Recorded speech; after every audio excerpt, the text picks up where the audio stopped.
ఈ కాలు చూడండి, విశ్వాసం గలవి కుక్కలు. మనుషులంటే మర్చిపోతారు, చాడీలు చెప్తారు. ఈ కుక్కలు అలా కావు, మనల్ని కాచుకొని మన ఇంటి ముందలే ఉంటాయండి.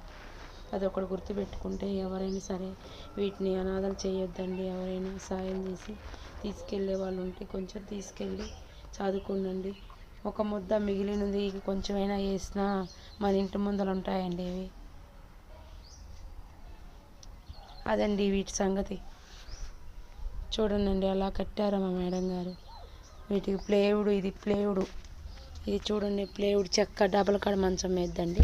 ఈ ప్లేవుడు కూడా తీసేసి అయితే మళ్ళీ వాటి కాడికి ఎక్కువేమైందని అంతా భద్రంగా ఇల్లు కట్టేశారని మా మేడం గారు వాటికి. ఇది చూడండి వాటి ఇంటి దగ్గరికి వస్తుంది. ఇది అయిపోయింది పాలు తాగటం. ఇవి చిన్నగా జారుకుంటున్నాయి. వెళ్ళిపో, మీ ఇంటికి వెళ్ళిపో.